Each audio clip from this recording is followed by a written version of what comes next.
And good evening and welcome to Out of the Bag. This is Sean Maguire live on Healing Oracle Radio and People's Internet Radio. And it is the 5th of August, the 5th of the 8th, 2020. And I have another packed show for you tonight. In the first 2 hours of the show, I will be live with Ken Scott. He is a co-founder of the Panterra Private Contract Association, as well as the initiator of the Gemstone University and Media Alliance concept. This is, in fact, the 7th of a series of interviews that will hopefully give people enough knowledge and information to free themselves from the bonds that tie us to the psychopathic matrix of debt and slavery. It's going to be really exciting talking to Ken again. Hopefully find out any updates as well that's been going on in his world. So I'm just going to get on with the first part of the show, of course, and that is to invite the wonderful Ken Scott from Panterra Private Contract Association back onto Out of the Bag. Ken, are you with me? I'm with you all the way. Brilliant. Hopefully we'll be with each other all the way, as they say. That's right. We're together with a lot of people all the way. Indeed, indeed. How are you doing, Ken? I'm doing fine, thank you. Yeah? And is there any news since we've last spoken? I mean, I know there's so much going on, and I've got a few questions from people as well, but it really is quite an amazing world we're living in at the moment. In Ireland here, for example, on Monday, Ken, we're going to mandatory masks in all shops and all places, so that's quite an interesting one. Yes.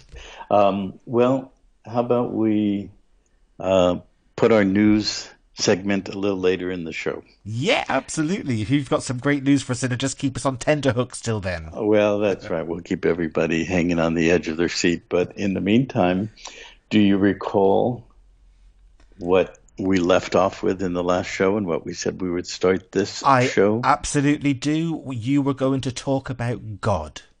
Yes, that old favorite subject of everybody's, God. So what do you think of that concept yourself? What do I think of gold, oil and drugs? I don't know. What I think of God, I'm a spiritual being, we all are. I've had my own spiritual experiences. I haven't met God, but I've seen some mighty, unbelievable things. So there's much, much more than just us. Right. Well, no question about that. But people generally will tend to take the word, the concept, the construct, when we say those letters, G-O-D, which you perhaps rightly defined as gold, oil, and drugs, or could be gold, oil, and demons, or who knows. They're all related. But most people who have not really explored things beyond what they've been told and trained and indoctrinated and programmed with around that subject just take it as a unified statement or expression of this all-inclusive being of creation.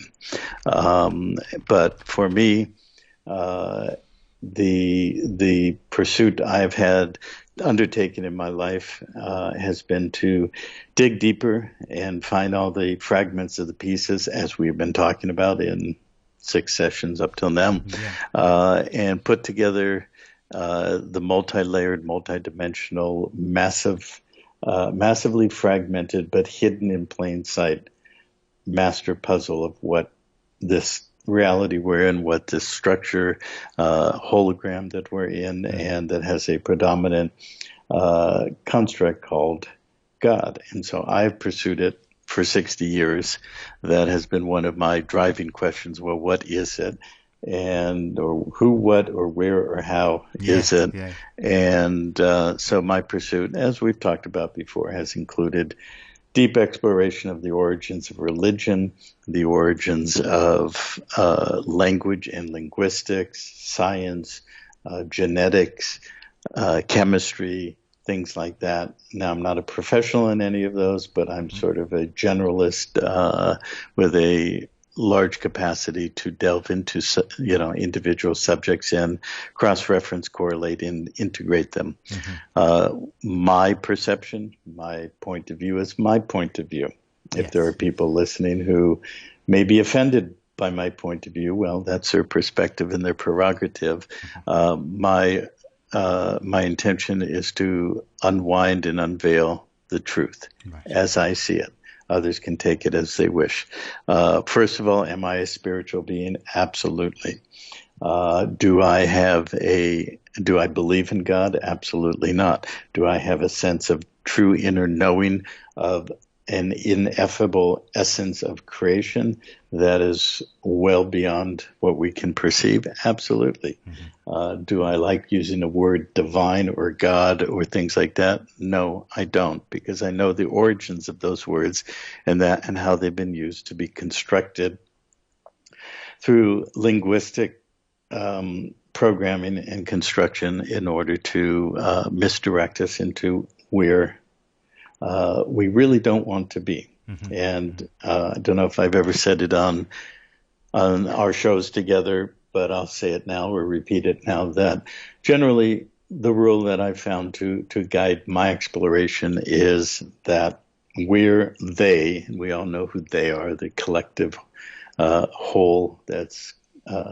attempting to control, dominate, and own all of humanity and this planet. So we won't get into a philosophical abstraction about the word they, but we'll just say they.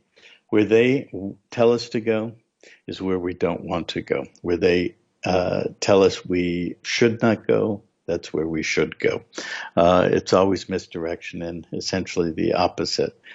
And so where they say what is required to live a good life and to go to heaven is to believe in God and follow his word and dictate and so forth. Well, I know that's not where I want to go, and I will generalize and say that's not where we who are seeking the truth and seeking true freedom and liberation want to go. I specifically mention those areas of topics: religion, language and linguistics, genetics, physics, chemistry, for a reason. Because basically the mysticism or mysticizing of that ineffable sense that those who seek truth and spiritual wholeness and awakening, that we know is there, but it has been mystified, overlaid, and constructed in a way with what is really there in indefinable and knowable scientific or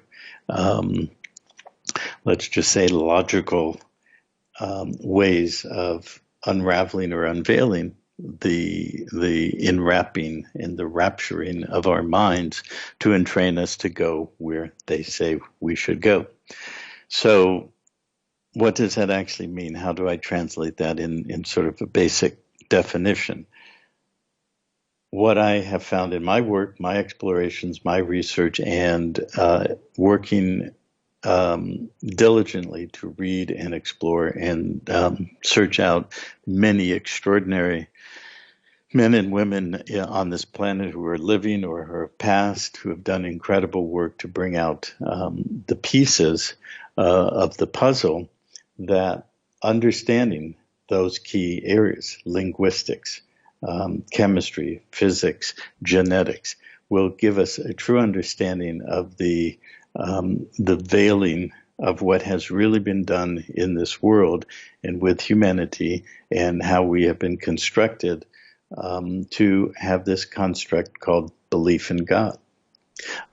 So let me distinguish when I say, or somebody asks me, do you believe in God? And I say, no, I don't believe in the artificial construct that has been encapsulated or integrated into that word phonetic sound, logogram, the way the letters and the words are constructed, the sounds that we create when we say the word or any word and so forth. I don't believe in it, because the belief in that is the adherence or the consent to be adhered to something that's false, that's an overlay, that is a mirror reflection of what's truly that ineffable, which means indescribable, that essence of creation that we are all seeking to know and regain awareness or, synthesis with.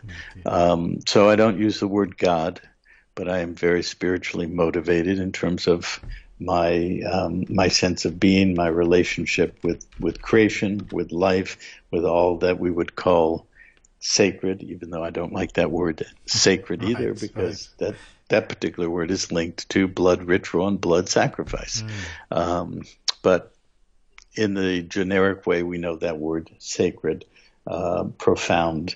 Yes, I'm very much aligned with that.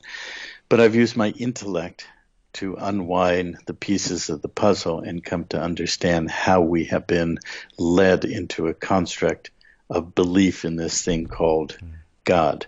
And in presenting it in a relatively concise way for this show, I would take us back in, when I say that I have studied for many years religion, sources of religion, we have to go back, as many people who have studied that know, back to Egypt and Sumer and Babylon, and basically that time period between 5 and 10,000 years ago, when all of these constructs were inserted into this holographic containment field that we're in, and especially and specifically in Sumer or Sumerian texts, and start unwinding the words that have been anglicized and put into the modern versions of this so-called sacred book called the Bible,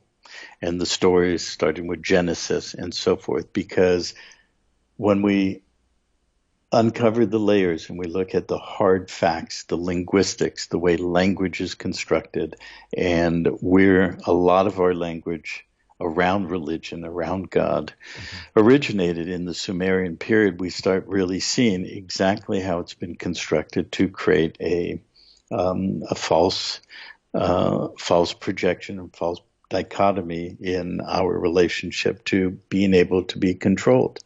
And we're able to be controlled because we have also been hardwired with a binary codified system that's artificial in function, character, and nature, AI as people call it. And so our minds have been programmed and hardwired and entrained to see reality in a binary or a polarized way. And so back to the word God, the modern English, that word originated from a German word. That German word is spelled G-O-T-T, and it's pronounced in German Gott. So isn't it interesting that we have this concept of God, and in a binary or polarized way, we have this concept called the devil, and the devil is very often represented symbolically by the animal, a goat. And we bring forth our children, indoctrinate them into the religious constructs and all the belief systems, and we call our children kids, but kids actually are the children of, or the children, the offspring, the progeny of goats. Yes. And then we also call each other you. I can say you, Sean, you, Joe, you, Bob, etc. But the word you is also a homophone, which simply means same sound, different meaning, for the word spelled E-W-E, which means a baby sheep. So we're calling ourselves goats and sheep, and we're dealing with a binary construct of good and evil. And we're called a flock as well, We're called the flock, and we're we have shepherds who guide us, as good little sheep. And I'm going to get into this in a moment. That'll be quite interesting in that respect. And basically, we've been programmed to adhere to the rule of the priest controlling the temple, and the temple being a word in English that means temp el, or the god of time. And the god of time is known as Kronos, but is also known as Saturn. And we have a day for Saturn called Saturday, which is the Sabbath. In the original construction, in many, many ways that we can see things by the nature of time, the language related to time, language related to genetics and procreation and progeny, and getting down to something called DNA, which we'll get into in a minute. And it is all one huge holographic containment field that has placed that eternal being that we know we are, that we're seeking to get out of this entrapment in time and limitation and legal and monetary terms and all the rest of that, so that we could reunite with that unified field that is creation, that is beyond any concept of language or the rest of it. And so we have found ourselves in bodies, these bodies made up of cellular and molecular structure, and molecular having to do with atoms, and atoms that come together in complex arrangements to create molecules and then long chains of amino acids and peptides and so on and so forth. That is how we actually come through as that eternal being into this flesh suit in 3D physical, chemical, biological reality, and are attempting to make sense of it all. So when we get back to the word God, we have to really go to its origins, aside from that context of goat and God and goats and kids and so forth. In the modern linguistics of the last 500 to 1,000 years, we go back to Sumer, and Egypt is also a corollary or a complement to that, as is Babylon. But the interesting thing about the Sumerian time period and the civilization is that in the area of linguistics, and I did study, not extensively to the level of being a professional in it, but I studied linguistics in university, and I've had a love of words and language and a fascination of it my entire life.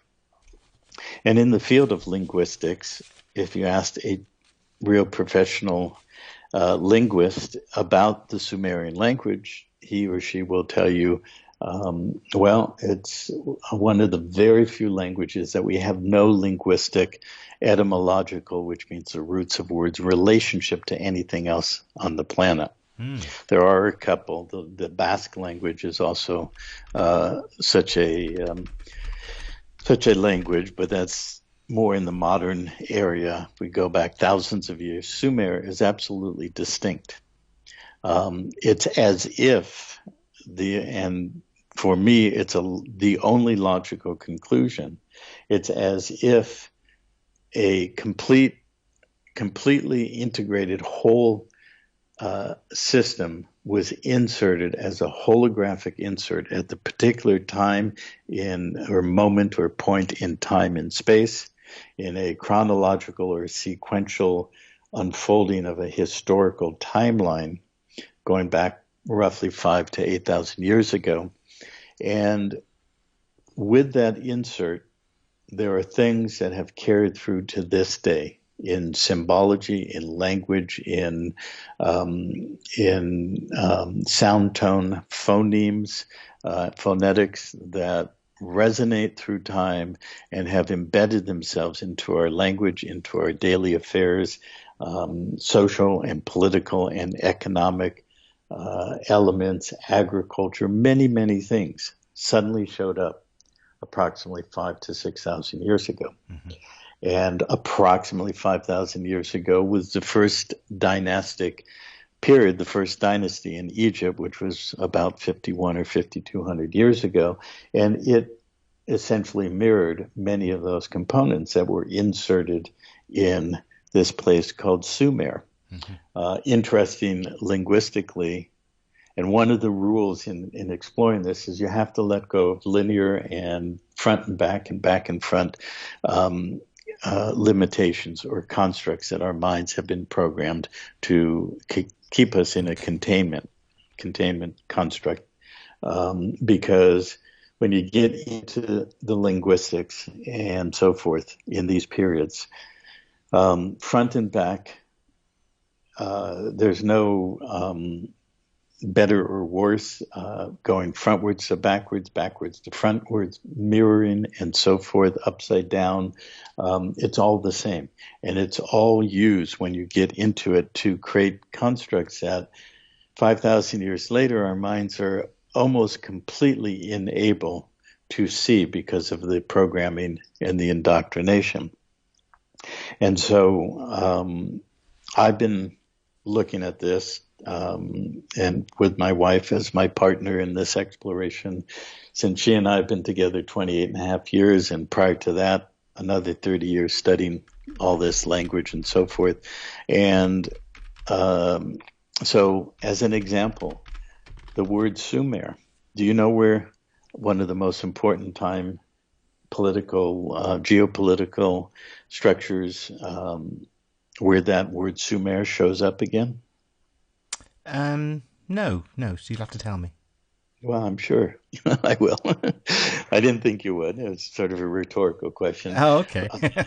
But do you remember Thanks for that. Do you remember who were the founders, at least how we were told, of Rome? Well, for me, it was Romulus and Remus, and yeah, Romulus and Remus. So take the word Remus and spell it backwards. Okay, yeah, that's good. What does it spell? So Sumer. Yeah, Sumer. Okay. And who were Romulus and Remus? They were the progeny of a wolf, and what is that? That's a canine race or species. Yeah. And so where do we see in astronomical terms canine, or the race that we now call dogs? It comes from the star in the system called Sirius. And the word Sirius is the root of the word sire and sir, and those are the two main ones. Sire means for a male to impregnate and create an offspring, right? Yes. But then we've defined that into some sort of royal or elite honorific name called Sir Walter Raleigh or Sir Winston Churchill or whatever. But it has to do with siring and genetics and progeny and bloodlines and race and all the rest of it. So it comes from Sirius. And who do we talk to as a female voice on our little communications devices by Apple, who we are told was the fruit of the forbidden tree, specifically the fruit of the tree of the knowledge of good and evil, that we shouldn't eat from. Apple computers, Siri. Okay, so we're talking to this artificial voice of a female intonation called Siri, and it comes from the origin of the word in the star system Sirius. And the Sumerians basically were Syrians of the reptilian warring faction in this local universe, who are major parts of siring or implanting the genetics that have led to the lockdown of our physiology and our genetics and so forth for the mechanisms of control and harvesting and all the rest of it. So the more you unravel this, the more you see the exact correlations and complementarities and synergies and so forth between language and belief and religion and God. And of course, the word God, spelled backwards, spells dog, right? Yeah. So the dog star Sirius, which the Egyptians worshipped quite significantly, and they actually named a very important day in their calendar as the holiday or the day of Isis, and that's July 23rd, and the importance or significance of that is the day of the Sirius rising, the first day after Sirius becomes invisible, I believe around May, and for, I think, roughly 60 days. The star is not visible. The first day it rises and is visible is on our calendar, July 23rd, and that is known as Isis Day. And, we've talked a bit about Isis and Osiris and all of that. Yeah. I don't want to go into that today, but, it's all interconnected. And so when we look at the Sumerian holographic insert for language, concepts of control, religion, priesthood, kingship, all of that, the concept of you and me. We talked about you being the sheep, me being how I identify myself as an individual being. We use that word every day practically, right? Yeah. Well, do you know where the origin of that is? I'm sure you're going to tell me, Ken. I'm sure I am. Well, you should have guessed. You should have said Sumer. So I'm going to read something from Wikipedia, and then we'll go from there. So they have the word me, M-E. If you look it up, just go to Wikipedia or just put Sumerian me and in a search, and one of the first things that comes up is Wikipedia, and you'll find it right there. It says me, M-E, and then in parentheses, mythology. Of course, it's mythology. It's just this fantasy story. And it reads, in Sumerian mythology, a me is one of the decrees of the gods that is foundational to those social institutions, religious practices, technologies, behaviors, mores, and human conditions that make civilization, as the Sumerians understood it, possible. They are fundamental to the Sumerian understanding of the relationship between humanity and the gods. So everything about me and my name, which has the word me in it, which we talked about last time, the na-me or the bridge to me. I think we talked about it. I talked with a lot of people about it. Did I mention that last time? I did. Pretty sure we did. We did, and I said enemy. It's our enemy. Right, NME, and so forth. But we didn't go into this whole thing about me and where it comes from in Sumer, or the Sumerian language and Sumerian mythology. So what it's telling us is that these are central. So the thing that bridges to me is a decree of the gods, which is foundational to social, religious, technological, behavioral, mores conditions, aka civilization, that defines the relationship between humanity and the gods. So we've been being inculcated, indoctrinated, and programmed for 5,000 plus years into self-identity as a separate thing. That locks us into this concept of the gods.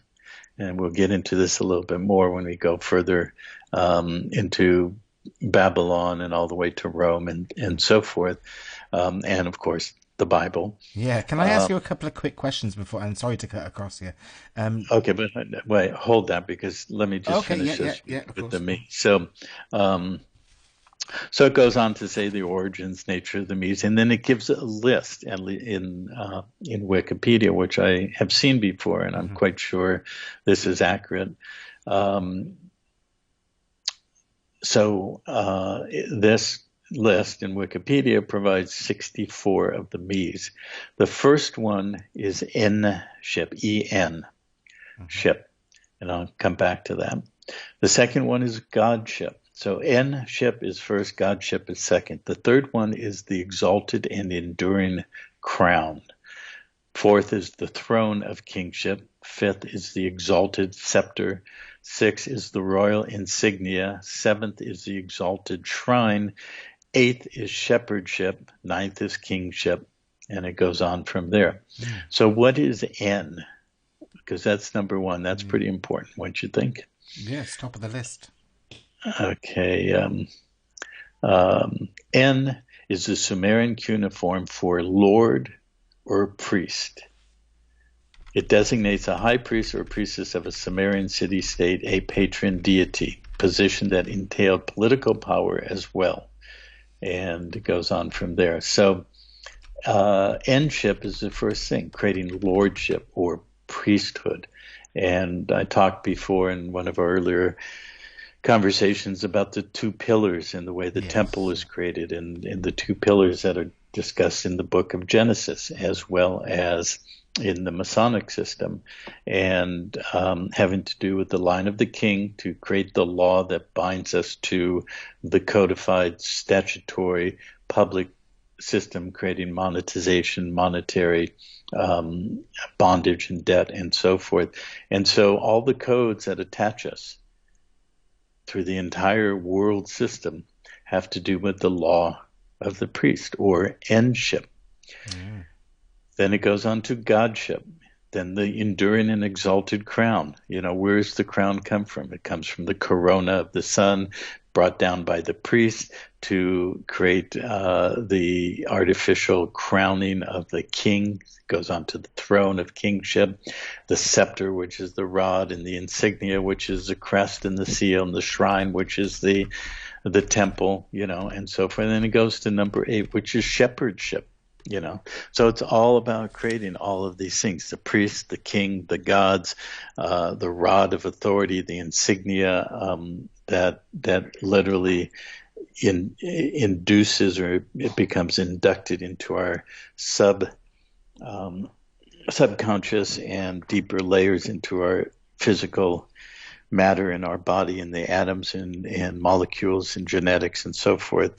And it creates all of that, and then creates a shrine or a temple where time is bound, or we are bound to time, and then shepherdship. And these are all decrees of the gods to create a construct for us over the many thousands of years of this being embedded extremely deep into our genetics and our cellular memory, to come to the point where we become obedient, we become docile and servile and so forth to the gods and the priests and the crowns and the rods and scepters and all the rest of it.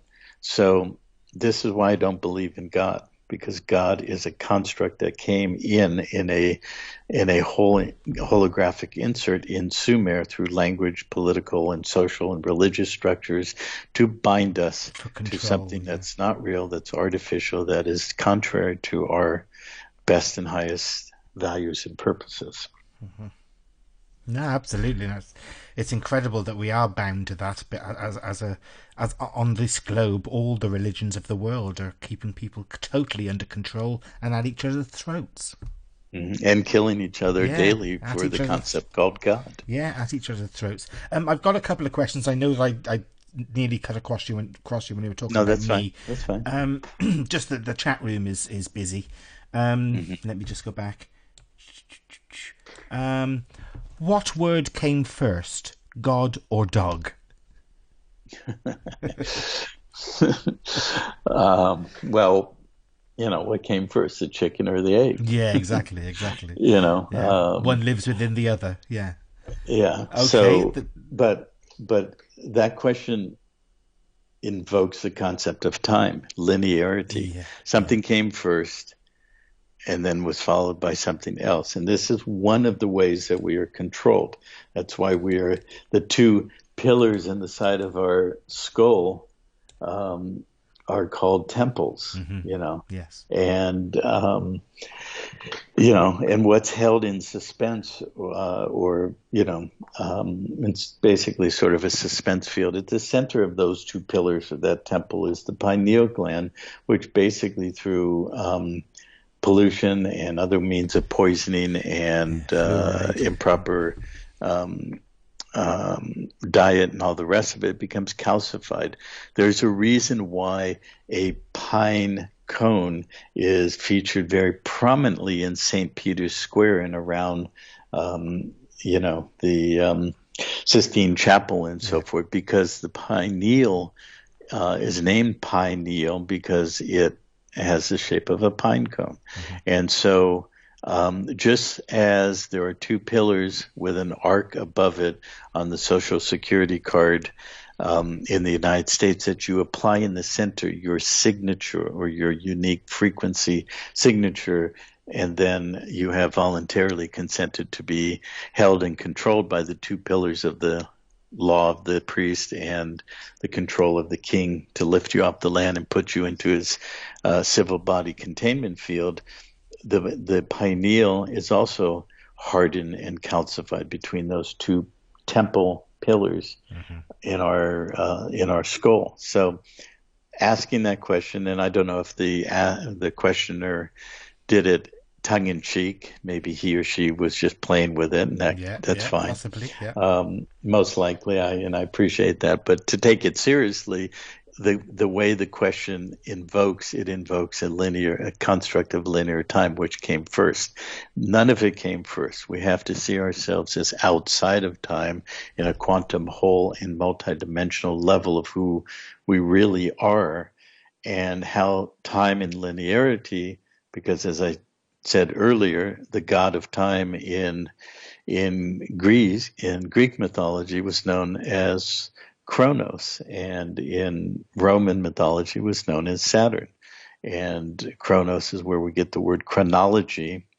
But the god Kronos was castrated by his children, and the testicles were thrown into the ocean, and the heat generated by that, them being thrown into the ocean, created the Fates and the Furies, these other sort of demigod components of Greek mythology. So by being castrated, cutting us off from our grounding into our root chakra, the being blocked by the red shield, and having our grounding and co-resonant harmonious relationship with the earth itself truncated or cut off, we've been energetically castrated and thrown into the ocean as that male progenitive genetics in the testicles, the siren capacity, and it births the Fates and the Furies. So we're bound to fate, and what comes out of that is the fury, the rage that gets expressed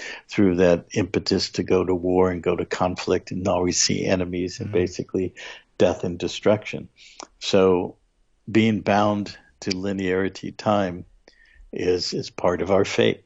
And so we have to see that God and dog were inserted at the same time, as was all of this. So if we can imagine or visualize a complete holographic insert that was inserted into time at that period 5,000 or so years ago, and birthed the entire, and out of it, like a dehydrated seed, and then it got hydrated by our consciousness over 5,000 years, and it outpictured into the global system of dominance and control and life force harvesting that we have today. Yeah, they've really got us by the balls, haven't they?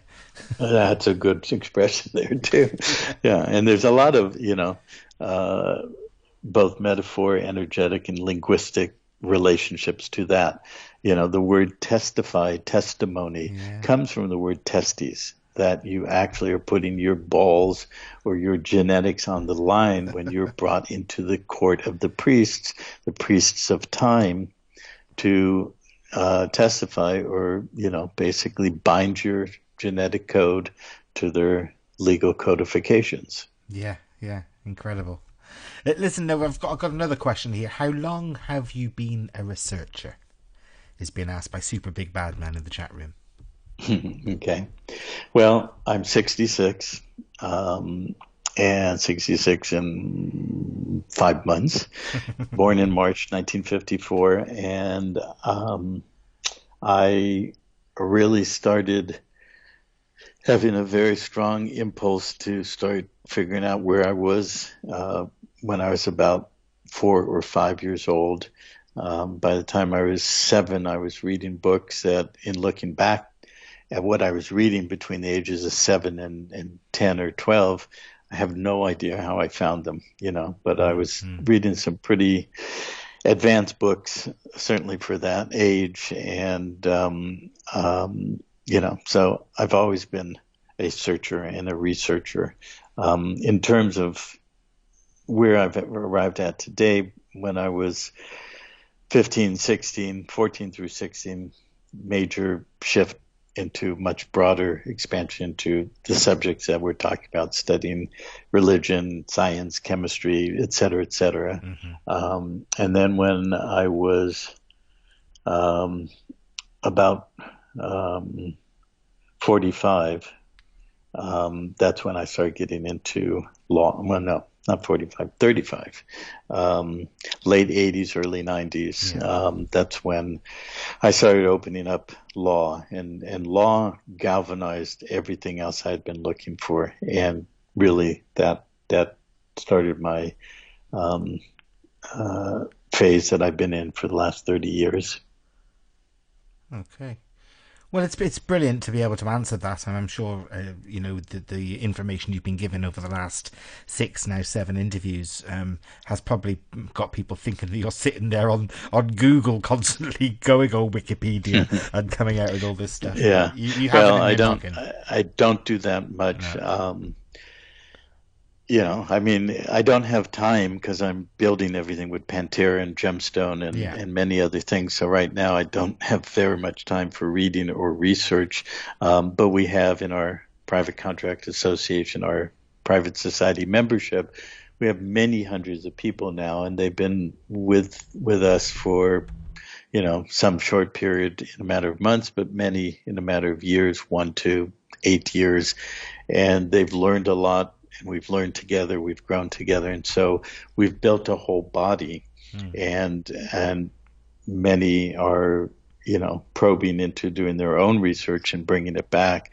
But as I mentioned last time, we are right on the cusp of having very significant resources to expand, and a major part of the master plan for Panterra and Gemstones, building the media platform that you mentioned in the beginning, and I've talked about a bit before, but also physical locations that will be living universities, and that we will have the resources and the ability on these lands. A big part of my dream has been for many decades to have the resources to build extraordinary libraries, both physical libraries as far as books and original archival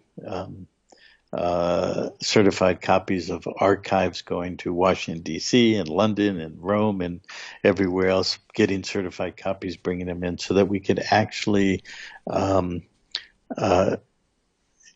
continue to extend the documenting of all of this and have these living universities be able to bring people together.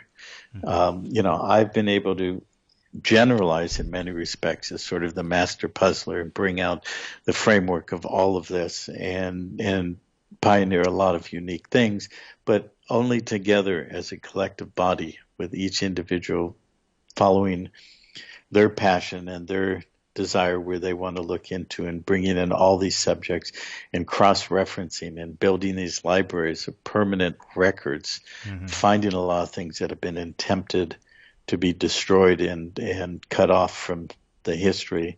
Many people are waking up in consciousness and doing research in many, many areas, and we need to bring it together. And so that's a major part of the Panterra Master Plan, is to build these physical locations, living universities where we can come together and continue the research and bring in preservation of the documentation, and then produce things in terms of media to step it down to digestible pieces that become educational, and for the larger whole of humanity to start actually breaking down the walls and the limitations of the indoctrination programming that we've all been under, so that as we do that, more and more people start poking their heads above the mass collective consensus hallucination and start waking up and remembering their piece to the puzzle, and we bring more pieces together. And this is how we're going to shift this whole planet, is through consciousness and awakening and putting the pieces back together. And it's happening now at an accelerated, I'm sure you see and many listening see, it's happening at an accelerated and exponentially growing pace at this time.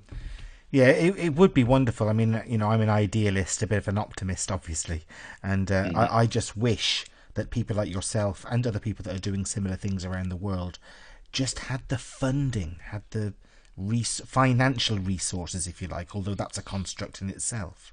Yeah. Well, it is, but the only way out is in, and so we do need those resources. Yeah, But we also have to walk side by side with using those resources in unraveling through our consciousness and expanding awareness, the things we've talked about in earlier calls, having to do with status correction and actually unwinding the things that have bound us. Yes. We actually created all of those things. We can uncreate, or we can rescind signatures and revoke powers of attorney and terminate contracts and all the rest of it. And both in the legal sense and the monetary sense. And in the doing of that, and I speak from absolute direct personal experience, that in the doing of these steps, the unwinding happens and the expansion of being happens and the awakening in terms of more conscious awareness and remembering all of these things becomes more integrated in us, and then that's at an individual level as well as a collective level. So there's absolutely no question we have the absolute power to transform this world. There's nothing that stops anyone except for themselves. But somebody who takes this step, the biggest fear, I suppose, and it is fear, is to be left financially bereft, to be left in a position where they have no connections with the world that they've just rescinded. Yeah, and that's a inserted indoctrination, but it's a real one too. Yeah, it's a real one. I wouldn't belittle or diminish that. It's a real concern. I wouldn't call it a fear, but the fear, the classic. I'm sure you've heard it. Fear is an anagram for the acronym for standing for false evidence appearing real. Yeah. There is false evidence out there that appears real that says that we don't have the means to support ourselves or our family if we disconnect from the matrix. And that's what's kept the matrix going all this time. Let's put this subject to less, maybe 20 minutes of the call, and we'll come back to where we're at. You asked about current events, so we'll come back to current events, and we'll talk about where things are at as much as I'm able to right now to give people a sense of assurance that, there are things happening. They've already happened. They haven't been necessarily made public, but they're going to be in the next very short while. You do not have much longer to keep holding your breath. Things are going to start happening at an incredible pace. I was hoping it was this month, Ken. Well, when we talked last month, I told you that we were right there, ready to go. Yeah. I can't talk about the reasons why, but there were some things that still managed to derail that activation point by a slight amount of time. But we're back on track, and we'll talk about it at the end of the show. Okay. Brilliant. Okay. A couple more questions then that I'll try and get these questions finished. Super Big Bad Man in the chat room in People's Internet Radio is saying, does he know the first god, or one of the first the Kurds had, was named Hu, H-U? That's all that's asked. Yeah. It's a statement. I think it's just a statement, not necessarily a question. Well, no, he said, do I know? Yeah. Actually, no, I didn't know that fact, but that certainly relates. Obviously, the word hue relates to the hues of color, the rainbow and so forth. And we do live in a reality that is broken down in frequencies to 7 hues, or 7 what we would call colors, the colors of the rainbow. So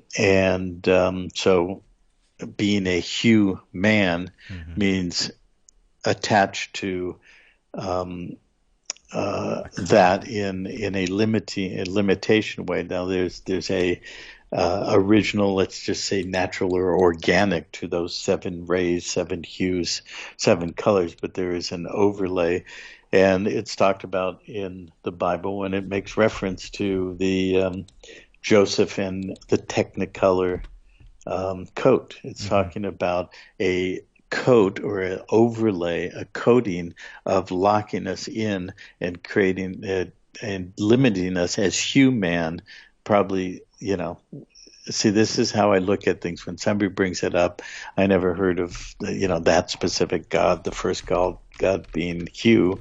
But it makes sense. So I immediately start thinking about the things that I know, how I use my decoder ring to break down and look at the cross-referencing correlations to that fact. And this is what I come up with, that, we have an overlay or a coat. What's a coat?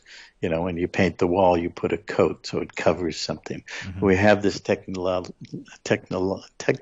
coat of Joseph, put it on, and it locks us into being unable to complete ourselves or complete the eighth color, the eighth ray, the octave, and like that. That's the symbology of the dance of the seven veils. When Herod has his daughter-in-law, I think it was his wife's daughter or daughter-in-law, not daughter-in-law, stepdaughter, dance Simone, dance of the seven veils or the seven seals.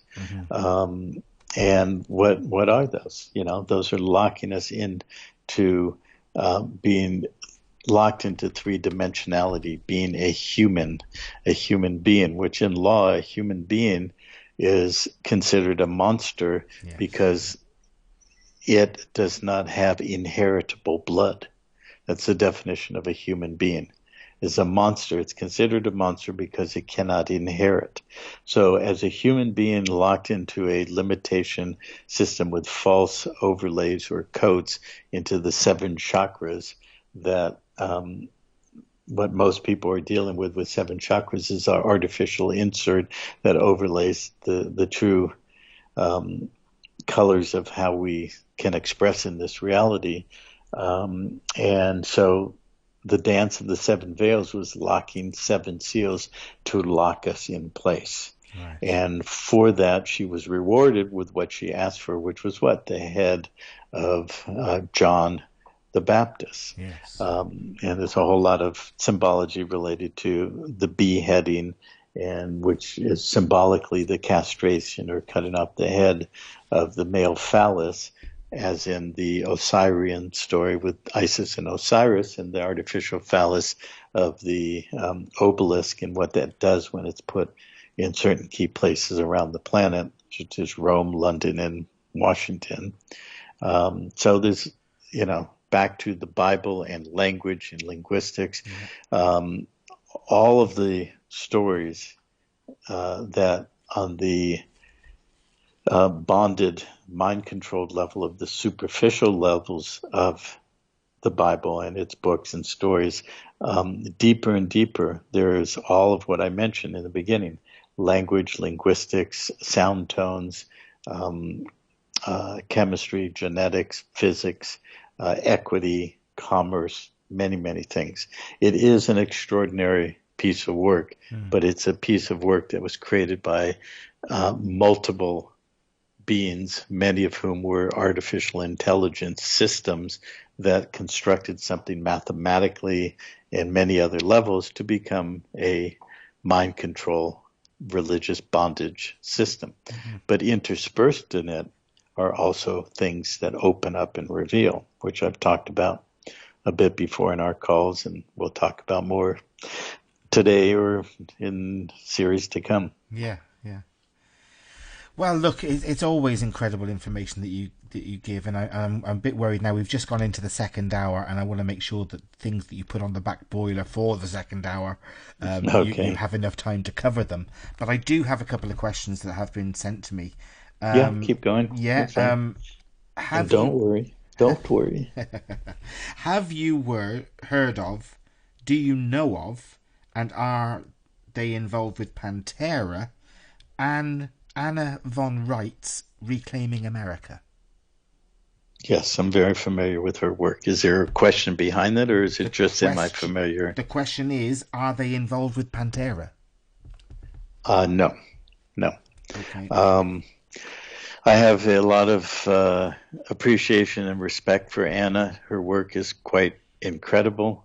Her unwinding of a lot of pieces in law, in history, and the construction of the United States and so forth is very significant, and I've learned a lot from her, but also a lot of what she's doing and putting out there and telling people you can just do this, and this, sign this document, send it here, and so forth is really not good guidance because it's extremely short of what really needs to be done. All And right. there's a lot of people out there using the phrase status correction.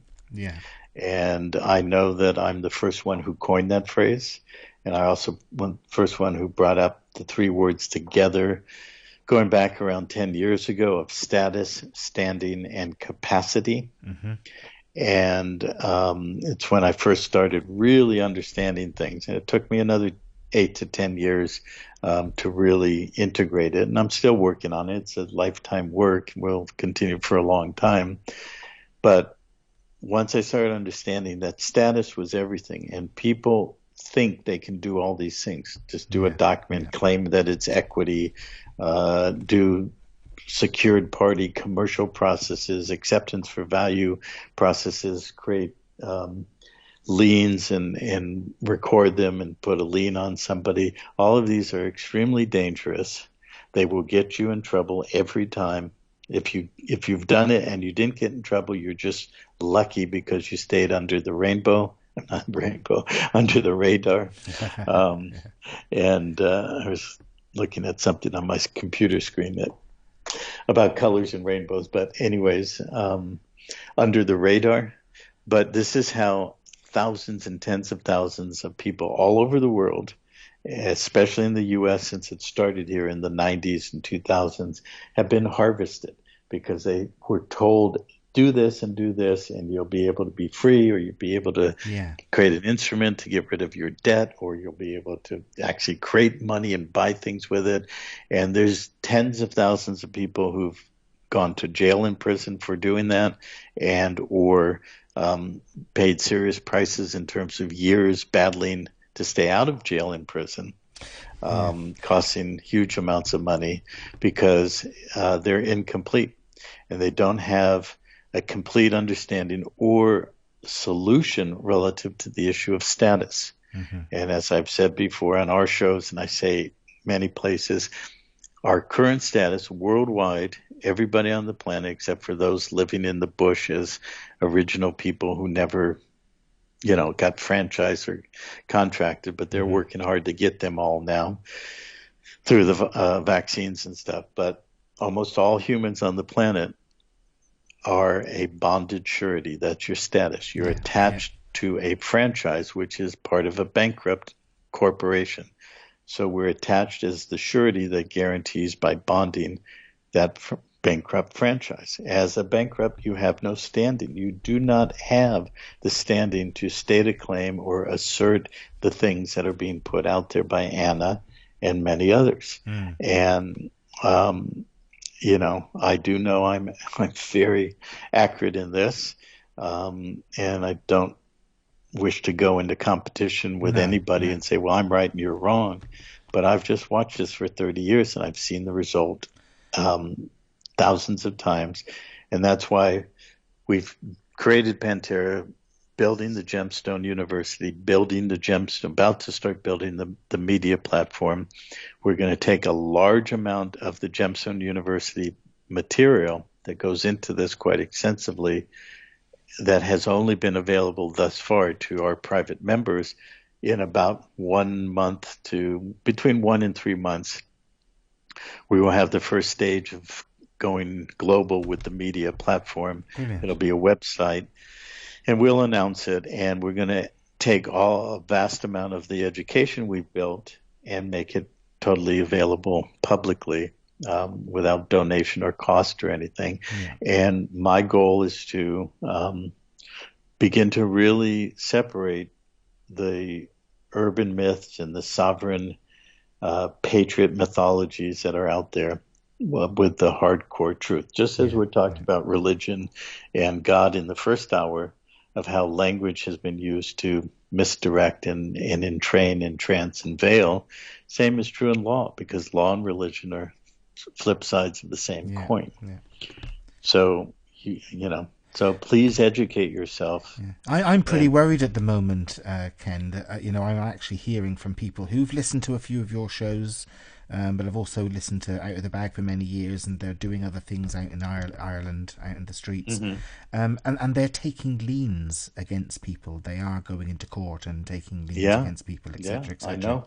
Well, you should be worried for them, because anybody listening to this who is doing any of that, it's fundamental. When I say you're bonded as the surety or the guarantor to a bankrupt franchise, that means everything in your name, your me, that bridges you and connects you to the me's or the decrees of the gods that we just went over, that you are doing it under a licensing arrangement that enables you to operate in commerce, voluntarily having attached yourself to be that surety. And as such, then all those codes and statutes, which are the codes of the gods, it's all interconnected. That's why I go into all these things to bring you to understand the co-relationship between the linguistics and the constructs, and going back to the origins of religion and law and so forth. So it's a matter of contract. You have all contracted to follow those codes and bind yourself to them as consensually and voluntarily. And so you, as such, you are a bankrupt in the system. You have no standing. A bankrupt has no standing to state a claim. He or she can only be presented or represented by a attorney whose job it is to attorn you or turn you back in to the temple, to the bar temple in the city of London, and to become, chattel property by doing that. And so it's all commerce, and commerce is a field of battle. And so when you use those paper processes as a instrument of aggression, as a belligerent by their definitions, you are engaging in war, and as such you are controllable in the rules of war. And it will not work. They will come after you. Well, I asked that question. It was from Mark Emery, asked about Anna von Reitz reclaiming America and all her work. He was also asking, is the paperwork they use exactly the same or different to you? If Absolutely not. No. No, totally different. It's similar. It's got similarities. Like I said, status correction is now a word that's out there. Some of the things that I did pioneer, the phrasing of status. This is something he's obviously following Anna, because he's also put in that he's correcting his status, but he's unsure because he has a California birth certificate, Ken, but he's residing in Costa Rica. Yeah. Well, and I don't want to get too much into this because our time is limited, but this is why it's available. And, we're going to make it available publicly. Yeah. But, people get in. We are programmed to become believers in things, and we attach ourselves by our construct in our minds and our desire to believe something as this is the path, whether it's my path, my belief systems in New Age thinking or religious thinking or biblical thinking or whatever. We have this extremely natural propensity to want to believe and be very easily controlled and manipulated through that. So there's a tremendous amount of religifying in the legal or the law pursuits now. Many people turn it into a religion, and I've had so many experiences. I mean, just hundreds of people coming to me and saying, well, I'm doing this and this. And I say, don't do that. It'll get you in trouble. No, well, you're wrong, and I'm going to do it. Next thing I know, they're sending me a text on the way to prison. I've seen it so many times. and people want to believe what they're told, and it sounds good. And so now there's a catch-all phrase out there a lot of people are using, status correction. Yeah. But they don't even know what their status is. Yes, they have a general idea, but they don't know the hardcore nuts and bolts of the specifics of how it is constructed and how it must be deconstructed. And if you don't do it right, you are considered a belligerent. You're using paper as a paper or a domestic terrorist in the U.S. system, and they will, if they want, they can't get everybody, so they'll just be selective. The ones that they want to remove, they will go after, and it's a harvesting because they create bonds for every charge and indictment and court case in the millions and billions, and they make a lot of money off of you when you get harvested that way. Yeah, I've got O'Darby in the chat room is saying you need not send paper to anyone. Stand second only to your creator. Well, I'm not going to go into that, but yes, you do. You need to uncontract. You must remove the attachments, the presumptions of consent, because you are presumed to have consented a long time ago. And, there's lots of people who followed that concept of what you just read. Yeah. And of course, creator, well, how you define creator. So that gets into the God story. And, we've said what I wanted to say in the first part. So we're not going to go there, but, try it if that works for you. If you live a private, quiet life, yes, and you can follow that. Okay, but a private, quiet life will not change this reality. It will not change this world. It's, and if somebody who says that and speaks of the Creator is speaking in reference to, let's say, a standard biblical context, well, what did Jesus say? He said, by their acts and deeds you will know them, not by their passive hanging out and being self-satisfied by saying, I'm free, I'm a sovereign, while they cannot do anything. They cannot bank, they cannot move capital or shift into a new system or any of that.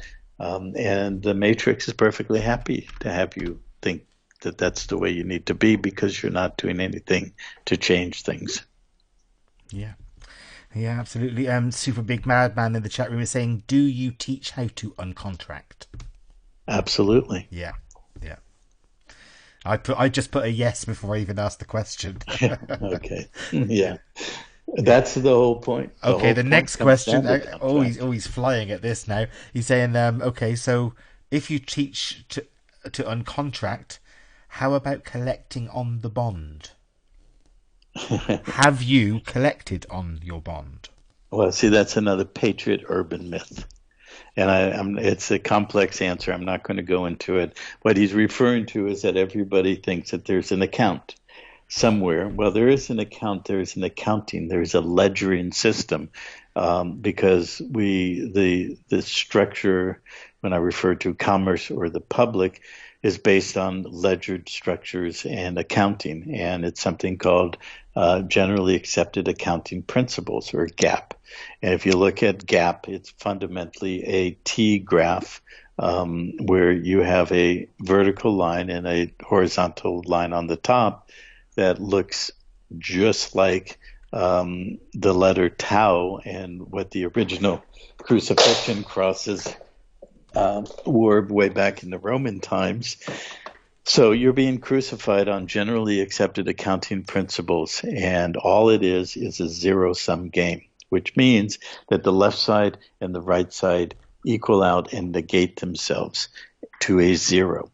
But you cannot do that unless you do the steps to change your status, remove the contractual binding that limits you to the public side, and the public side is on the left side where all the debt is. And you are a debtor on the public, and you're a bonded surety to a bankrupt franchise and all the rest of that.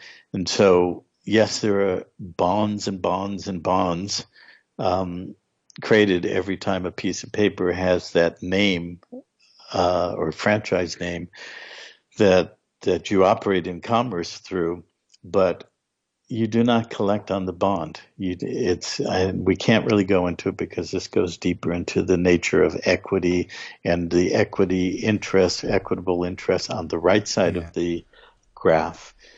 But it's how you reposition yourself, how you correct your status, and you have standing to do certain things, to settle matters and close things so that you cannot be touched by the public. You cannot be charged. And if somebody does come and charge you, you have the power and the capacity and the standing to settle it without them attaching to your bank account, your pocketbook, or your genetics, or your physical body. Yeah, you can understand the question because it harks back to the one I asked earlier about, whether you'll be financially okay when you start untethering yourself from the system. Right. Okay, and that's a very important, and it does, So that's a good point, because see what that question implies, it's something that I call, and many people actually call, a patriot myth.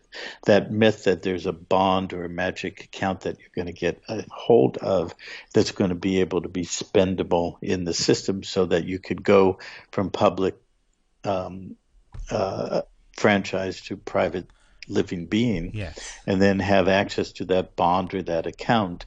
And this has been a carrot on the stick that has drawn in hundreds of thousands of people in the United States and perhaps worldwide, chasing that carrot, trying to catch that bond or the magic black card or the account.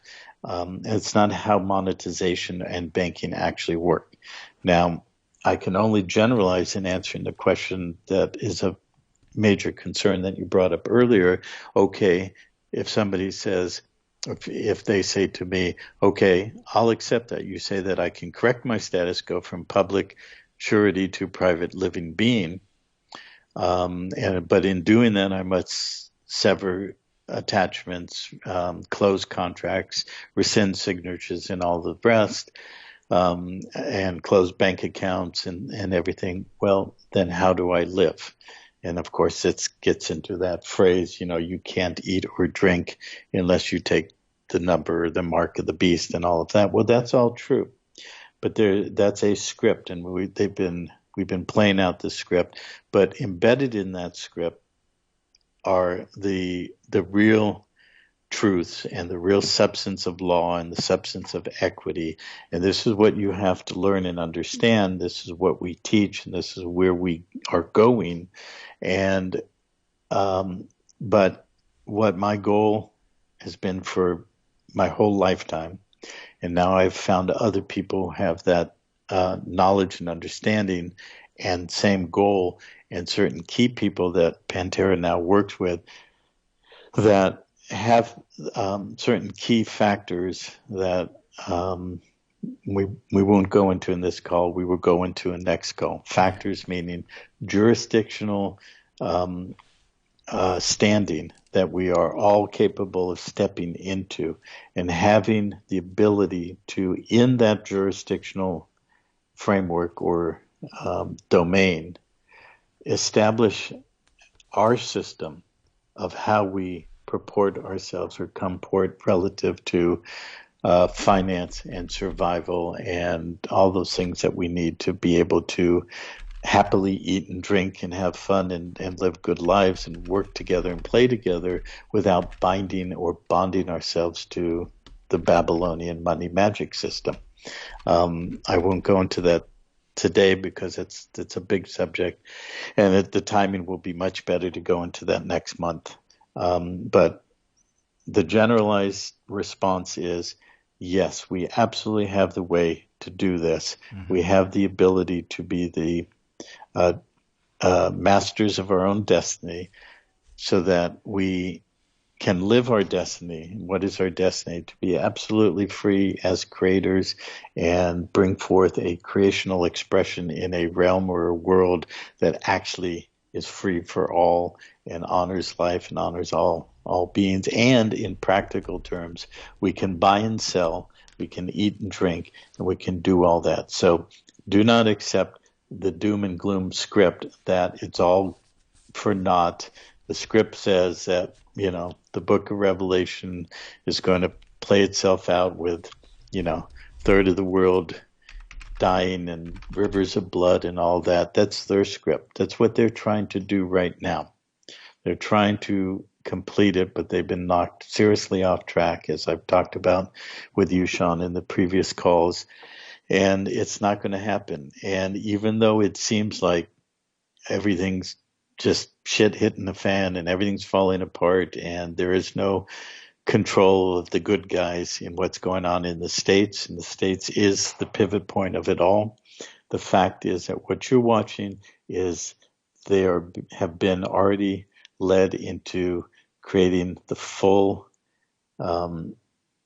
facts and figures, nuts and bolts of their demise. They meaning the cabal, the deep state, the reptilian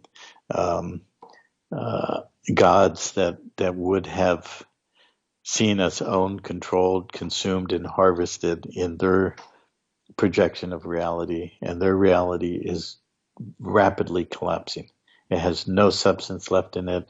You only see the inertial force of them trying to make it stick, but it has no stickability anymore. And you're going to watch their demise in serious ways over the next 6 to 12, maybe 18 months. And it's about to start very soon. Right. Okay, well, listen, Ken, I know we went off on big segues, some of the questions. I'm going to save the other questions for another show because I've got a few more. Okay. But you really wanted to talk about a few things that you put on the back burner in this show before. So shall we go there? I can't remember what you said at the beginning of the show that you wanted to leave. Well, I just touched on it in part. You asked that question at the beginning about the concern of, well, if I take these steps, one does status correction and so forth. How do we eat? How do we drink? How do we buy? Yeah. And you touched that, and so forth. So we can talk about that a little bit. It's 22 after our second hour. According to my clock, so we got about 38 minutes left. We do. So just making sure you could fit down it in to the last 10 or 15. What I want to go back to is last time I referenced a very important researcher and writer, Joseph Farrell, that has a tremendous amount of important works that are out there, and I referenced a few. And there's another researcher and writer that I just came across actually a few months ago, and I was extremely happy to find him. And for me, it's the next step in breaking down the decoding and getting clarity in terms of what I talked about earlier as to language, genetics, chemistry, physics as the basis of the religious construct, the biblical construct, the legal and the monetary construct. They're all the same thing. They're all part of binding both our consciousness and our life force, our creational capacity, to a false reality, a Babylonian money magic matrix. And so I intend to read his works completely. I've only skimmed through them. I've listened to a couple of interviews on YouTube, and I highly recommend for anybody who wants to break it down and really see how it works in those things that I've just mentioned, to have a look at his work. And his name is Dr. Scott McQuate, MC capital QUATE, and his website is called innercircle.us, and his YouTube channel is the same thing, Inner Circle. And he has studied the Bible, religion, language, the Anunnaki, the Sumerians, all the rest of what I've been talking about for a very long time, and he's really broken it down and quite incredibly. And so I'm going to read one paragraph from one of his books. Okay, because I think when you get interplanetary sort of stuff, people get a bit, they close down a little bit unless they've actually had experiences of it. Right. Okay. So here's a paragraph. Okay, thank you. The word for Lucifer in Latin is phosphorus, When phosphorus becomes oxygenated, it becomes a phosphate, also known in genetic terms as a pyron, which is a six-sided molecule. Now remember, numbers are very important. Letters and numbers, they correlate together. Geometry, when we talk about a hexagram or a pentagram, or pentagon or a hexagon, these are all very important. They relate to the planets, talked about Kronos and Saturn. Yep. The top of Saturn has a hexagram, a six-sided form, where if you look at the way they map or graph chemistry and molecules and so forth, a six-sided molecule is a pentagram, a hexagram, six sides with little lines that connect things to it. So it's all interconnected in that way. So it's called a pyron, which is a six-sided molecule when phosphorus combines with oxygen and creates a phosphate. And all of it is also the thing that was added to the first seed called the rib, taken from Adam, which is a metaphor for the five-sided ribose or ribonucleic acid molecule, or the RNA, is considered the carrier of the genetics that carries the information as a transfer mechanism for what we call DNA, or our genetic double helix code. These two, meaning ribose and pyron or phosphates, these two were, he calls it unlawfully, well, I don't know about that. They were fused to make our current form of genetics that we call DNA, or diaribose nucleic acid. Deoxyribonucleic acid, that's DNA. Which is called DNA, and is why Jacob prophesied that his son Dan, and Dan, or the tribe of Dan, is a very significant tribe, and it goes all the way from the original story of the tribes to the breakup of Israel, all the way through Europe, and where the word Dan or the name Dan shows up, everything from like the Danube River to the country called Denmark. That were the Vikings that sailed ships with red and white stripes that came to America and created a flag that became the flag of the East India Company and then the United States and so forth. So Dan is a significant word name, acronym and a anagram. And the anagram of the word Dan, move the letters around, spells DNA. So it's about DNA. So Jacob prophesied that his son Dan would be a serpent or a serapenta in the way, and why our current DNA is called serpentine. This is because the Greek word for 6 is sera, and the Greek word for 5 is penta. DNA in its current form, therefore, is the serpent or the serapenta, comprised of a 6-sided phosphate molecule and a 5-sided ribose molecule.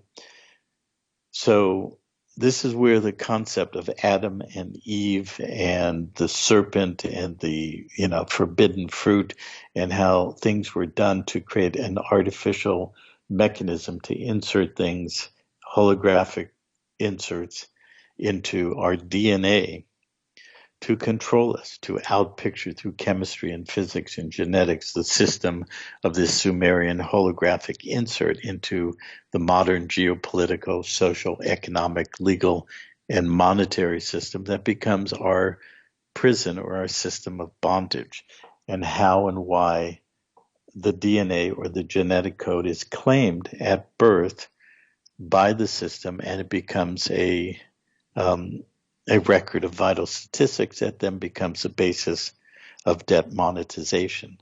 So this is where religion and chemistry and monetary structure and many other things all intersect. And his work, when you go into it, that's the entirety of that paragraph, but it's quite extraordinary. And if you go into it with an open mind, and of course it does help if you have background in linguistics or language and genetics, but that background, if you don't have it, can be acquired pretty quickly. So if you go into his work and you correlate it to my work in law and the monetary system and so forth, and look at it, you start breaking down this mental entrapment of this concept called religion and the Bible and God and so forth. You start seeing the actual mechanisms by which we have been bound into a limitation system, biologically as well as planetarily,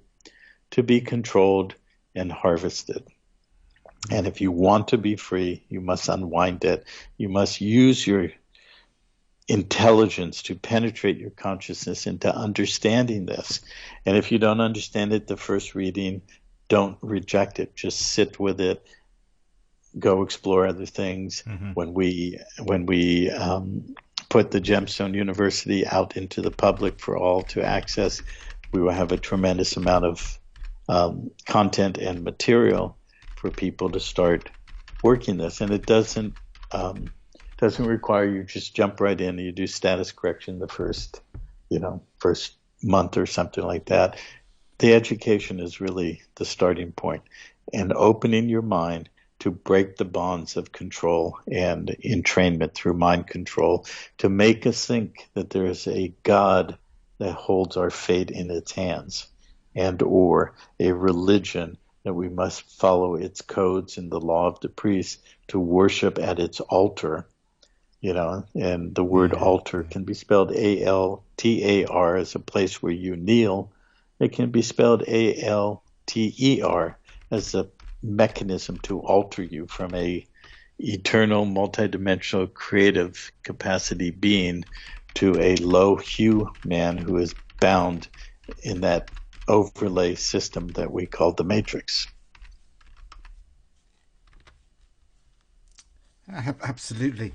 No, I was listening to that, and I'm getting confused with what's going on in the chat room as well. But so multitasking isn't my best point. But you mentioned about the declaration, about DNA. I mean, they're using our DNA against us, as they are using our signature and various other ways. Right. It's just crazy.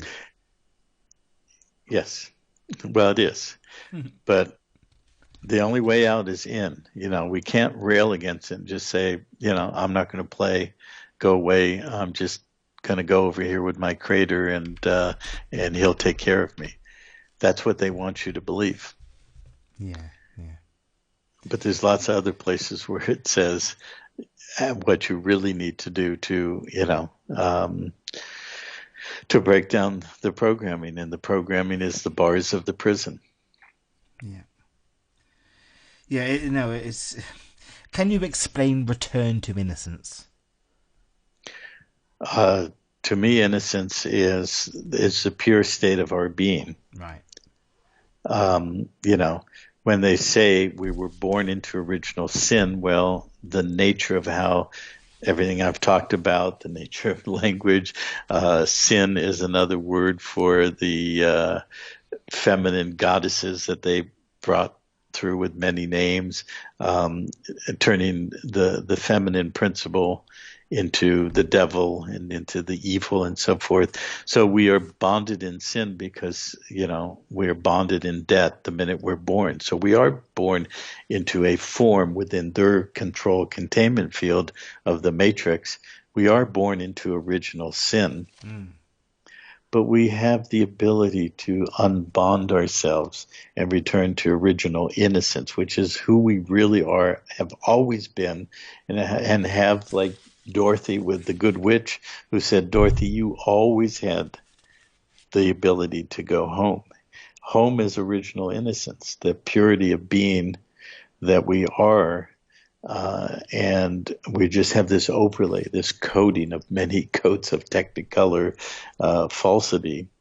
And so that's what I see in beings, is the original innocence, the purity of being and purity of life that we all have, if we choose to start unwinding the falsity. Yeah, it's needed. Listen, someone's asked me, how is the mobilization going and the land acquisition project? Hmm. It's going well, and as I said, we were expecting things to happen in July. It got a little bit pushed back. I can't really go into any detail, but everything's going along well. I did mention, I'm pretty sure I did on our last call, that we were going to close down membership, which we have now done on Gemstone. And so doesn't mean we don't want more people to be members, but we're now in a period of roughly 3 months up to maybe 4 months where we are mobilizing. We're working very diligently with many of our members in building all of the teams and implementing many of the elements that is discussed in the master plan, which is found on the front page of Gemstone, which, by the way, is 5 years old, that document. There's a lot of things that have to be discarded or refined or corrected or updated or added. So if you've read that master plan, the essence of the framework is still the same. A lot of the detail has to be updated. And in fact, we just started putting that team together to rewrite that yesterday. So full activation, full mobilization is very imminent. In the meantime, we are doing with our capabilities, with everybody, situated in lockdown. And everything, no ability to travel except for locally. So we were going to bring a lot of people together before all this lockdown stuff happened. I fully expect that the lie of the lockdown, the quarantine and all of that it's rapidly breaking apart. It's going to unravel significantly over the next short period of time. I hope so. And sometime in the next short period of time, what I expected last month will happen very soon this month. So we have geared up significantly for mobilization. After that, those things, as far as the land development and so forth, there's no question that we're on track for that. We also have some really significant projects in other parts of the world. I don't know if I mentioned Sierra Leone to you before. Did I? Yes. Okay, so we have some really significant projects there, and once activation and mobilization has occurred, hang on one second. Okay. An opportunity to take a swig of water. I just did, yes. Anyway, so we will be mobilizing our projects in Sierra Leone. A lot of everything from infrastructure to developing really important social programs that are real, not just platitudes or superficial in terms of education and health and so forth. And we're going to be basically building a model in Sierra Leone of what we can do in many other places. So, and that includes in all of that what we will be able to do within our private jurisdiction in terms of shifting into a private monetization using our treasury and our resources and assets and so forth, to use the knowledge that I've developed and others have to transition out of the control mechanism of money and banking into using that to our benefit and advantage to begin redirecting our ability to create into actually creating truly valuable things for people and animals and plants and oceans and rivers and the land and so forth, so that we can clean up this planet and build it back, return it back to original innocence. It would be nice. Original innocence of this planet was when it was pristine. All of life was abundant and interactive and creative together. And I absolutely am sure that we will return to that. Okay, and I hope we do. In the earlier shows, you've sort of spoke quite similar to to Q, QAnon, with the indictments and all the rest of it. Where do you Yeah. stand on your thoughts with Q, and also the Benjamin Fulford stuff you actually mentioned as well on your site? So I was wondering, maybe you could mention both of those and tell me what you think of them. Okay, hang on one second. Yeah. Wasn't such a heavy question. No, it wasn't, but I should have been drinking while you were asking it, and then I realized I need more water. That's okay. That's okay. So, well, I'll take the second part of that first. Okay. Yeah. I've been reading Ben Fulford for a long time. Yeah. Generally, I'm past 50% into the like column, but I'm nowhere near 100%. And actually, in recent times, in a lot of what he's been saying, I find completely inaccurate or misreading what's going on. And in facts that I know is absolutely true, that are very private, that I can't relate at this time, but that I correlate to what he reports as being true. He's just really off in a lot of things. So if you read Fulford report, read it with a serious bag of salt. Okay. But I've approached everything I've ever done in that I don't reject any source, but I more and more fine-tune my discernment and my decoder ring to see what I see correlates to the truth or the interconnected dynamics of the master puzzle of the whole picture. And that's a completely ongoing, ever unfolding process. So I have no shame, if you will, or concern that something I thought was absolutely right on a year or 5 years ago, that I've dropped it, left it behind. Yes. That's part of the process of learning and infusing your consciousness into this whole miasmic field of, myriads of facts and sources and belief systems. There is truth in every source. So you have to learn how to find that gem and pull it out and where it would fit with the other gems. So it's a lot of things that I value in what he reports, Fulford. But like I said, there's a lot of misalignment from how I see things. So take him with a grain of salt. Well, I used to read Benjamin Fulford about, I suppose, 8 or 9 years ago. And there were too many untruths for me to continue reading it, really. But he has a lot of pieces. But if you look at him as either a conscious or a subconscious or unconscious tool of misinformation, you can always learn from misinformation. Yeah, true. True. Because there's always pieces of like the gems in there. So I keep reading him, but don't hang my hat on him. That's for sure. Yeah, as far as Q, yes, that's for me. That's the opposite. It's funny. I did an interview last week, and it was a live chat. People were putting their comments, and then when it was posted on YouTube, they did comments, and one comment was, "Well, he had me. He was good all the way up until towards the end when he obviously is sucked in by the Trump lies, and he's drunk the Kool-Aid." Spelled Quulaide. And so he obviously, whoever wrote that, he or she neither likes Trump or Q.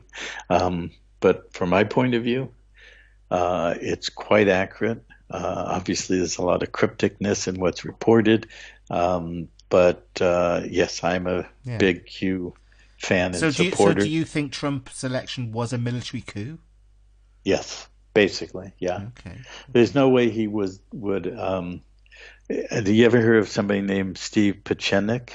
I have, yeah. I'm not sure where from. Well, he used to be on Alex Jones, who's another one you get a lot of good from, but don't get too hooked in. And I haven't watched much of Alex in a couple of years now, at least a year. But Steve Pieczenik used to be a CIA agent, and he was on Alex a lot just before and right after the election.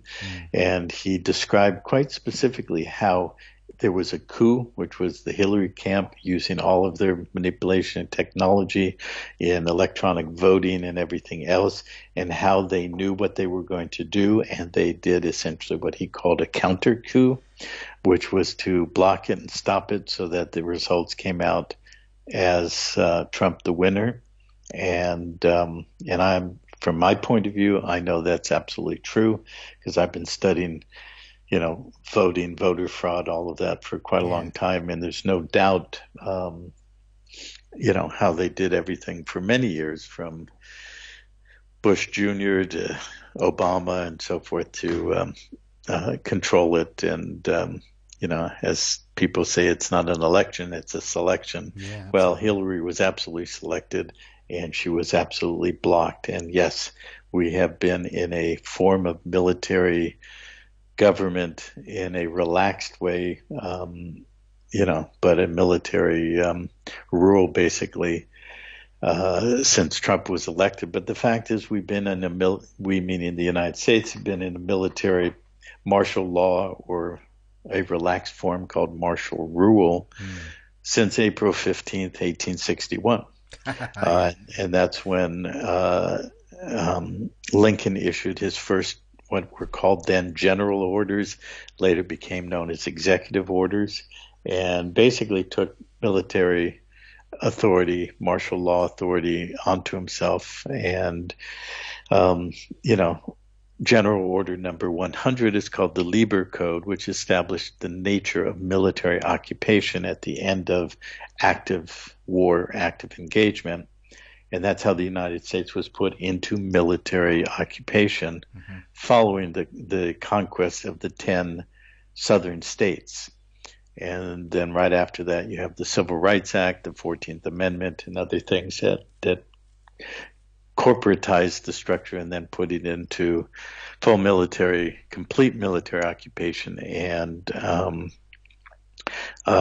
bankruptcy in March 9th, 1933. So the United States has been a bankrupt corporation and a militarily occupied entity for 150 years. But who was controlling that? That's the key. Who controlled the military? Who controlled the office of the president? Well, it was cabal, deep state, going back 5,000 years. And this was the culmination, the end of their, the crescendo of their orgasmic conclusion and climax to control the entire world forever. And so that was countered as a counter coup.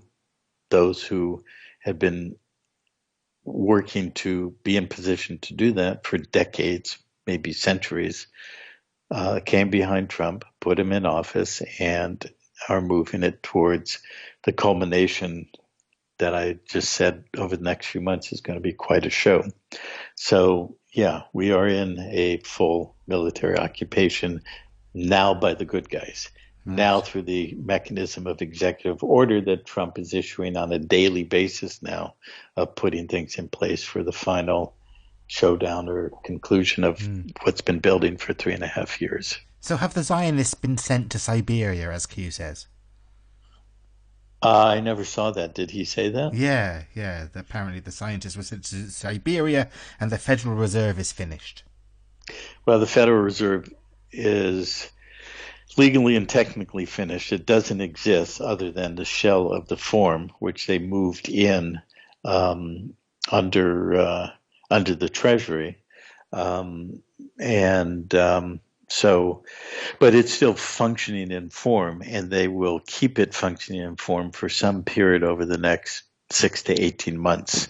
But everything's being set in place to get through this last phase where the deep state is just pulling out all stops.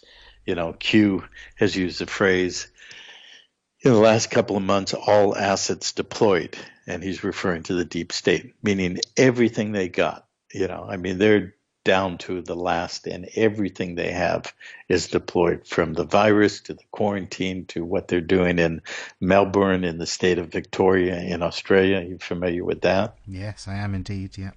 Okay, so Australia is really deep into it and seemingly doesn't have an exit strategy to get out of what they're doing there between the Chinese and the New World Order and everything. But I still have faith and confidence that Australia will be able to pull itself out, because the linchpin, or the pinnacle of it, is the United States. When the United States is secured and shifted, everything else will follow. So it just worries me a little bit, Ken, that people who follow Q, who might be active people in their communities doing things, are sitting back because Q says everything's sorted, everything's sussed.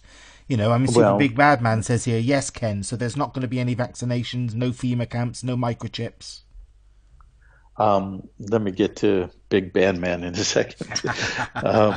To answer your thing, I don't think Q is telling people to sit back and be passive. He's saying, yes, be confident and keep the faith that everything is in place. The plan is working. It has already worked.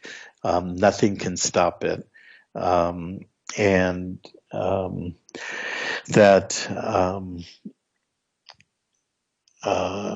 on, my mind went off something, because there's a video that I want to recommend. I'm thinking if I know how to find the location to announce it, but it's a very important video. Okay. That somebody did, and it's called "Nothing Can Stop It." I'm sure I can find it quick enough before we end.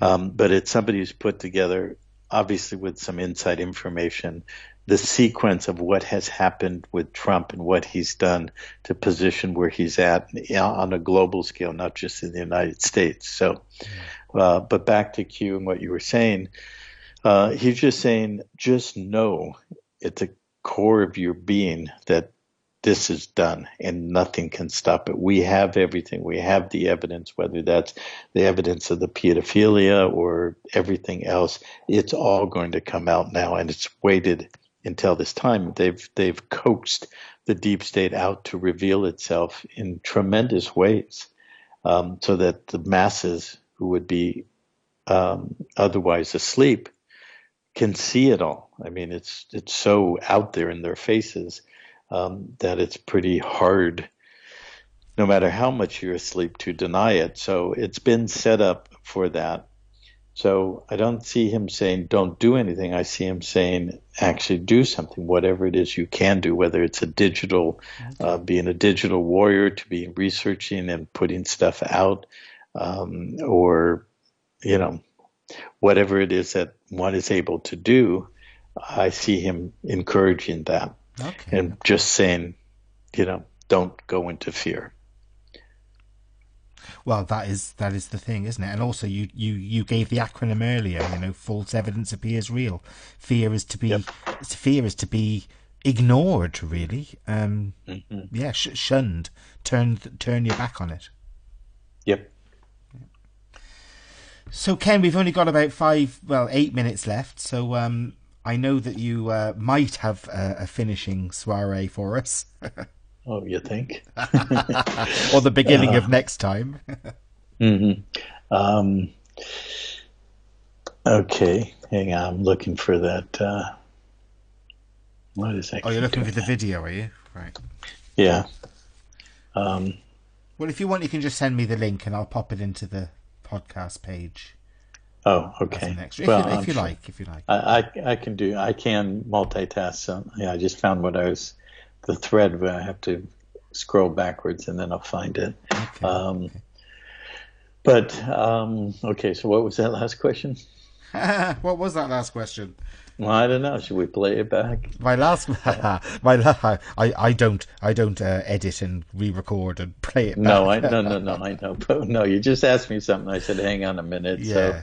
So, I was just saying, have you got any last soiree to say? And you said, of course you have. But then you said you wanted to show this video or tell us about a video. Right. Which you did. Well, I told you about it, but I didn't find the link yet. So I'll find it. As we're soireeing, as you said. Okay, it's not on that chat. I'll have to look somewhere else.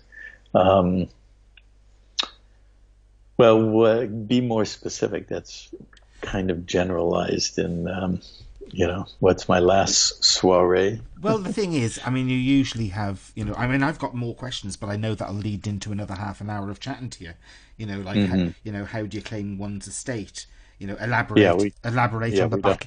elaborate on the battle of the sexes, for example. The male and female thing. That's very Yeah. important to people. Hmm. Well, why don't we hold that? How do you claim your state, and what's the battle of the sexes all about? So, Yeah, um, we'll hold that for next time. we'll hold that for next time. Um, Okay.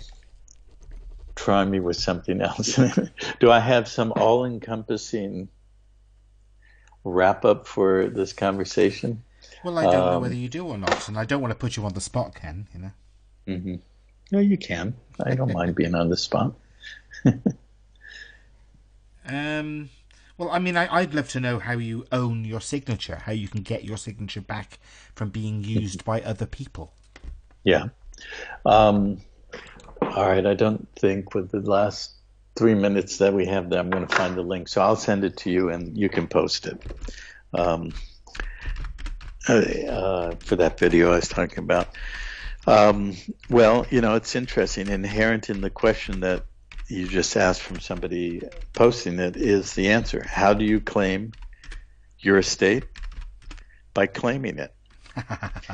We're really programmed, but of course, there's a lot more that follows after that. Yes, we can claim it, like many people claim it. But like I said earlier, you have to follow the steps. You have to follow the breadcrumbs that Hansel and Gretel left to find their way home. We have left ourselves breadcrumbs in the ability to unwind the path that we've walked coming into this bondage and this imprisonment.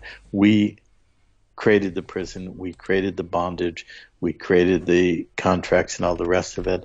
I can't give details in the answer to the question because we got 90 seconds or so left. But that's in the education. That's what we do in Gemstone University. And as I said, it will be available, a lot of that soon.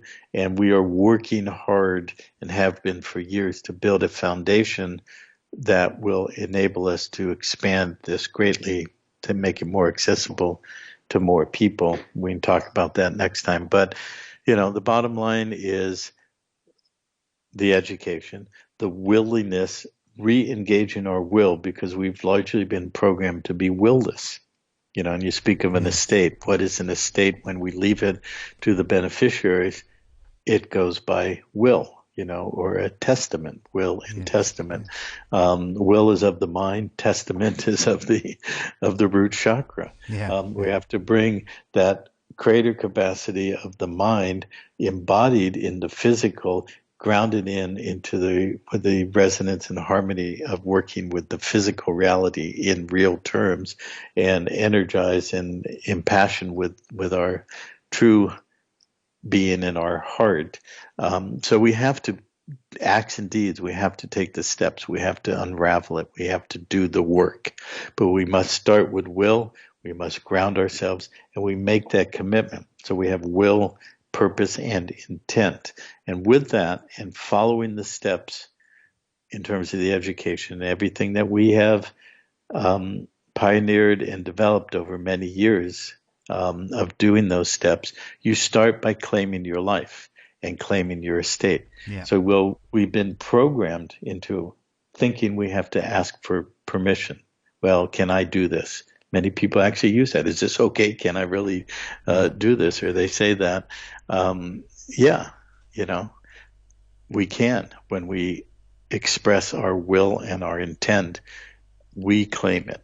We claim our estate. We claim our life. We claim our DNA, our genetics. How do we make that real? We put it into a documentary form, and we've created Panterra with its own jurisdiction as a society with its own court and its permanent archives. I'll speak next time on an expanded level of how that's going to have some real traction on the global scale. Brilliant. And then we take the steps to properly disconnect the contracts and set up an alternative methodology by which we can be in the matrix but not of it. Being of it means we are hardwired to it and we are out of control. We are at the effect of it, and the gods are at the causal point. We want to shift that so that we're the directive principle, the causal directive force that directs our life. And when we do that, we shift out of being under the whim and the control of the fates of the gods, as birthed by the testicles of Kronos being thrown into the ocean, and we shift into our destiny. Our destiny is our self-creation of who we are, bringing our embodiment of our true innocence, our purity of being into this life, into this body, and having the the strength to not succumb to the numbing mind control and the fear and all of the propaganda and so forth. That's very important. And knowing we don't need anybody's permission to reclaim our sovereign integrity and re-establish the use of our sovereign free will, because that's the fabric of this universe and our body and this planet. Sovereign free will, but we've abandoned that, just as we abandon our estates. So we must reclaim it and re-embody it. Well, that's certainly what we all have to do, I think. Ken Scott, we've come to the end of another 2 hours. We didn't get to the stage of getting updates and things about what might be happening. Well, we kind of did. We generalized, and so okay. You have to tune in next time, folks. That's what I was going to say. Yeah. Yeah. Go ahead. I took it away from you. You're the MC. Not at all. You could interject whenever you like, Ken. But what I was going to say was that we haven't covered it fully, and then next time you're on, hopefully in a month's time, we'll be able to cover what we were just asking. How to claim one's estate, the battle of the sexes we'll elaborate on, and much more updates, etc. What do you think? Yeah, sounds like a good thing to start next time. God's willing. Course. Of course. So Ken Scott, thank you so much for coming on Out of the Bag again, and I look forward to part 8. Okay, very good. Thank you so much. Good number. Indeed. Okay, thanks very much. Good night, Ken. Good night. Or good day to you. Take care. Good day. Yes, good day.